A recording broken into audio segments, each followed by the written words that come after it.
My wife is 32 years old, and I am 33 years old. We have always had a warm relationship.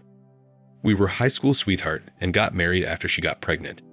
Her pregnancy was a reason for us to get married. We always had intimacy and enjoyed it from the beginning with very few interruptions. I can say that we have had a very happy life together so far, and there is no reason to think otherwise. However, ever since we had our son, we've had a hard time raising him because he was always sick. The doctors thought he was anemic. When he turned 14 years old, he began to flare up more often. He would cease gas, which would make him hunched over and feel like he couldn't move. He was always exhausted. He could sleep for hours, and no matter how much he slept, he would be exhausted. He always had lightheadedness, and sometimes the vertigo attacks would come out of nowhere.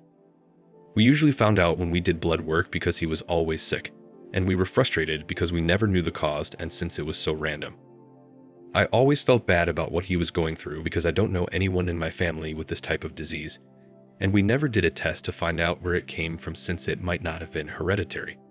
So, I just assumed it was somewhere on my wife's side of the family.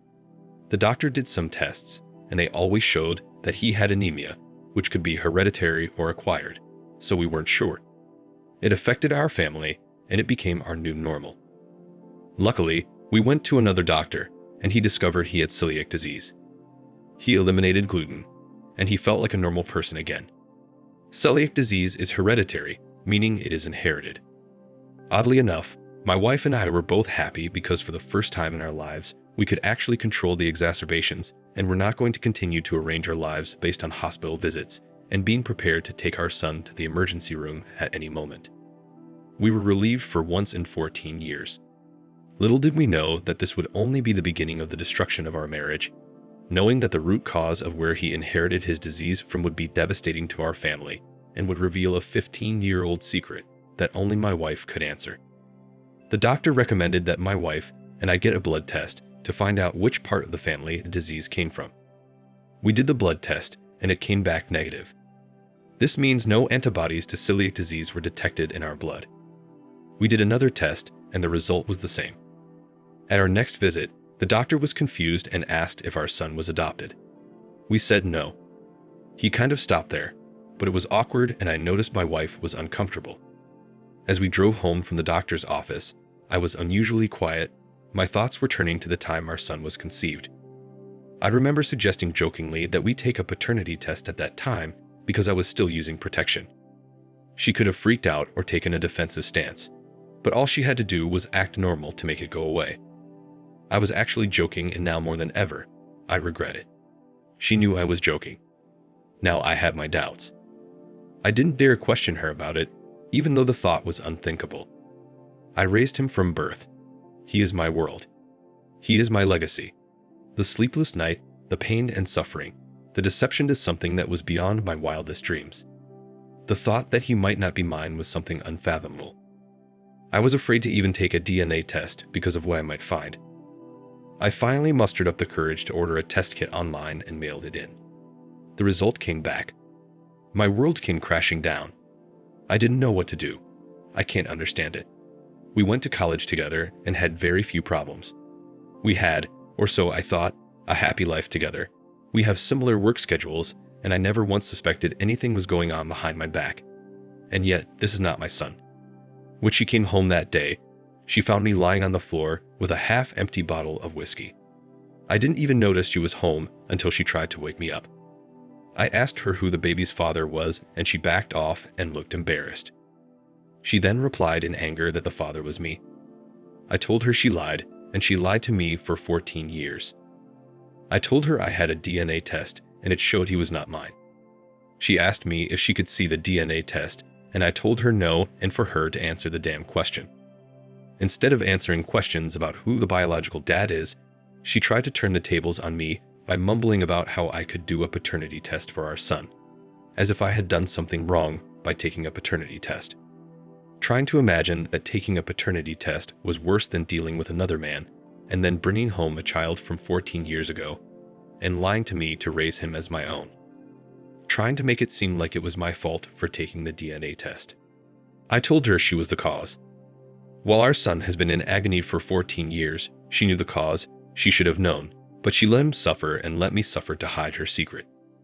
She tried her best to distract herself and shift the blame, and I finally told her that if she didn't tell me who the baby's father was, I would contact every man she had contacted or socialized with in the last 14 years and ask for a DNA test from them.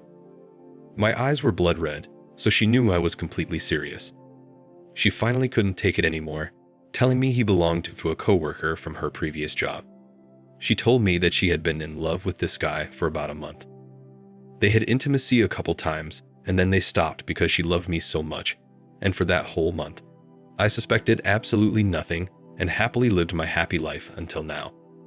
I can't trust her now. I can barely look her in the eye. I thought we had everything we wanted, and we were already planning to have a baby when it came along.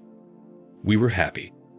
I was genuinely happy, and now I can't escape the feeling that our entire marriage was a lie. We have a big house, nice cars, a good life without financial worries, but I lost the most important thing. She said it just happened that one time she felt adventurous, she just wanted something out of the ordinary, but I can't believe her. It wasn't just a lie. My life has become a lie, and I feel like I've lost everything but meaningless things. She's not the person I knew, he's not my son, and basically, I'm alone and without an offspring of my own. I couldn't hold back the tears. I couldn't stay in my house any longer. I called my boss at work and told him everything, that I wouldn't be going to work anytime soon and I needed some time off. He was worried about my mental state. He insisted on driving to my house to make sure I was okay. I wasn't very close to my boss, but he drove up to my house and took me to a restaurant that night so I could spend some time away from home. He told me later that it reminded him of an incident where his friend found out his child wasn't his and harmed himself. He wanted to be there to make sure I had all the support I needed. He encouraged me to take some time off and do something I had always wanted to do but couldn't because of my responsibilities. I've always wanted to travel, never traveled out of the country except for Mexico, because I was always working to provide for my family, and I wanted to be there for my son in case of an emergency. That's why we never traveled much. I wanted to go to developing countries, to a safe place that was unusual enough to give me culture shock. After my boss told me, I suddenly felt happy. It was a nice distraction, a new adventure. My wife and I had always wanted to go to Kenya, Namibia, and Thailand, so I felt this might be a great opportunity for me. She told me I was running away from my problems, but I told her I needed space to think. It gets worse, I can't look at the boy the same way. It's not his fault, and I loved this little pest before he was born, but I don't feel that way now. I feel like he's someone I raised, but he's not my son. I've been taken away by this connection to him, to her, to everything. I applied for a tourist visa to Kenya and received it within 48 hours. I had a lot to look forward to, and I would advise anyone going through something like this to go somewhere else. Somewhere with a different culture. It's perfect for a short-term distraction. It wasn't the best time to be in Kenya, but the distraction was good for my mental health.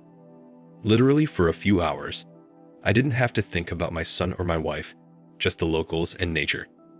I had fun snorkeling, boating, people looking at you with genuine love in their eyes even if they don't know you. It was what I needed at the time.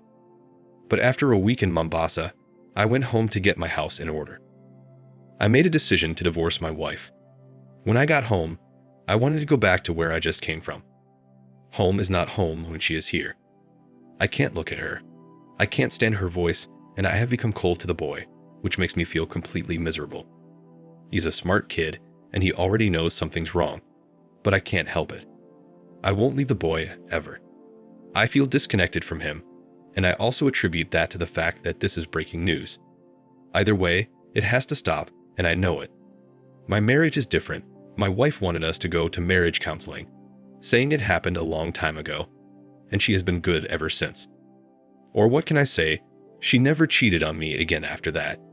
I used protection while I was with her, and she was stalked by a former coworker. She knew 14 years ago that the baby wasn't mine, but she lied for 14 years. How can I trust anything she says? I demanded an amicable divorce to give me a chance to heal. We have to share custody of my son, and I will still be his legal father. I still love him, and it's not his fault as long as my wife agrees with everything. I don't know if I will eventually feel the same way about my son, and it scares the hell out of me.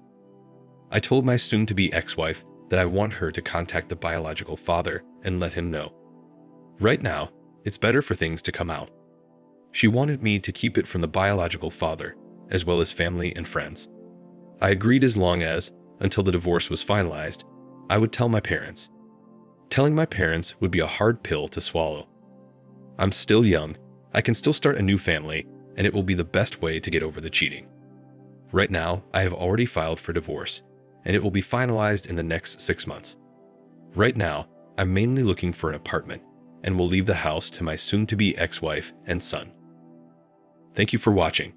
Like, comment, and subscribe if you enjoyed the video. Until next time, I'll see you again. Take care.